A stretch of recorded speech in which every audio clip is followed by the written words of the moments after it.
आज बात करते हैं एक ऐसे एलिमेंट की जो बड़ा अजीब है। मतलब एक ही चीज दुनिया की सबसे मजबूत चीज भी है और सबसे नर्म भी। जी हाँ, बात हो रही है कार्बन की। तो चलिए इसे समझते हैं। एक तरफ है हीरा, दुनिया का सबसे हार्ड नेचुरल सब्सटेंस, और दूसरी तरफ ग्राफाइट, इतना सॉफ्ट कि हमारी पेंसिल की नोक इसी से बनती है।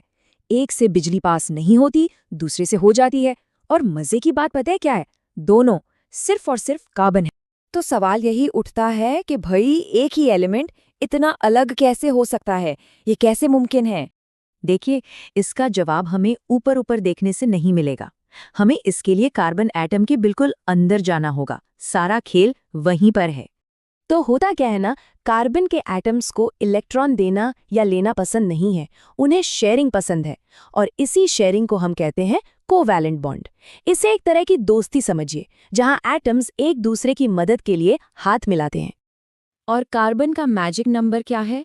वो है 4। इसे याद रखिएगा, ये बहुत जरूरी है। कार्बन के सबसे बाहरी शेल में ठीक 4 इलेक्ट्रॉन होते हैं, जिन्हें वो शेयर करना चाहता है। तो आखिर कार्बन ये शेयरिंग करता ही क्यों है? देखिए, लॉजिक बड़ा सिंपल है। अपने 4 इलेक्ट्रॉन किसी को दे देना या किसी से 4 इलेक्ट्रॉन छीन लेना, इन दोनों ही कामों में बहुत ज्यादा एनर्जी लगती है। तो कार्बन क्या करता है?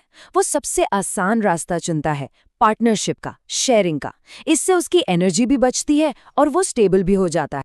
और कार्बन की ये जो शेयरिंग वाली आदत है ना, यही इसकी सुपर पावर है। मतलब ये सिर्फ दूसरे एलिमेंट्स के साथ ही नहीं जुड़ता, ये खुद अपने ही जैसे कार्बन एटम्स के साथ भी दोस्ती कर सकता है ना कमाल की बात? और हाँ, इस सुपर पावर का एक फैंसी साइंटिफिक नाम भी है, कैटेनेशन। इसका सीधा सा मतलब है कार्बन की अपने ही एटम्स के साथ जुड़कर लंबी लंबी चेन और बहुत ही कॉम्प्लेक्स स्ट्रक्चर बनाने की कमाल की काबिलियत। कोई दूसरा एलिमेंट ये काम इतनी अच्छी तरह से कर ही नहीं सकता। ये कार्बन एटम्स आपस में कैसे जुड़ते हैं? सोचिए, ये लेगो के ब्लॉक्स हैं। ये सीधी लाइनों में जुड़ सकते हैं या फिर इनसे ब्रांचेस निकल सकती हैं। और तो और ये गोल रिंग्स भी बना सकते हैं।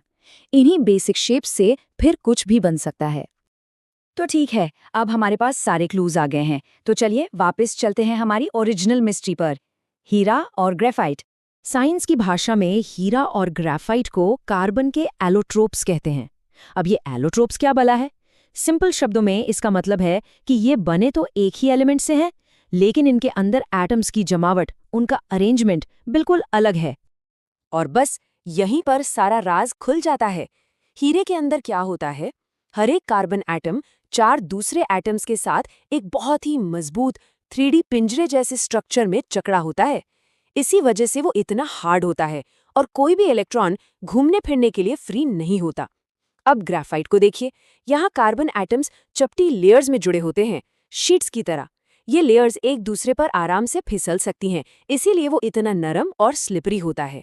और हाँ, हर एटम के पास एक इलेक्ट्रॉन फ्री होता है, जो करंट को आसानी से पास होने देता है। तो सबसे बड़ी सीख क्या है? कि किसी चीज की प्रॉपर्टीज सिर्फ इस बात पर डिपेंड नहीं करती कि वो बनी किस चीज से है, बल्कि इस बात पर भी कि उसके अंदर एटम्स को जोड़ा कैसे गया है। अरेंजमेंट ही सब कुछ है। तो अब जब हमने कार्बन के इस बेसिक राज को समझ लिया है, तो चलिए जरा बड़ी पिक्चर देखते हैं कि कैसे ये हमारे आसपास की पूरी दुनिया बनाता है।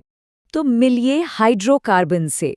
जैसा नाम से ही साफ है, ये कंपाउंड सिर्फ 2 चीजों से बने हैं, हाइड्रोजन और कार्बन।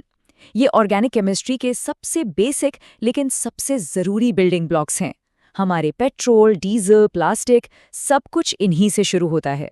अब मोटे तौर पर इनके 2 परिवार होते हैं। एक है सैचुरेटेड हाइड्रोकार्बन, जिनमें सिर्फ सिंगल बॉन्ड होते हैं। ये काफी स्टेबल और शांत मिजाज के होते हैं, ज्यादा रिएक्ट नहीं करते। और दूसरा परिवार है अनसैचुरेटेड हाइड्रोकार्बन का। इनमें डबल या ट्रिपल बॉन्ड होते हैं और इसी वजह से ये काफी रिएक्टिव होते हैं, हमेशा एक्शन के लिए तैयार। तो सोचिए जरा, ये कितनी कमाल की बात है। दुनिया के सबसे हार्ड हीरे से लेकर हमारी पेंसिल की नर्म नोक तक, और हमारी गाड़ियों के फ्यूल से लेकर खुद जिंदगी के बिल्डिंग ब्लॉक्स तक, हर चीज के पीछे कार्बन की वही शेयर करने और जुड़ने की अनोखी ताकत है। यही कार्बन हमारे डीएनए का ढांचा है, हमारे शरीर का प्रोटीन बनाता है। मतलब जिंदगी की पूरी कहानी इसी ने लिखी है। तो अब बस एक सवाल मन में आता है, अगर ये एक असाधारण एलिमेंट ना होता, तो क्या वो जिंदगी जिसे हम जानते हैं कभी मुमकिन हो पाती?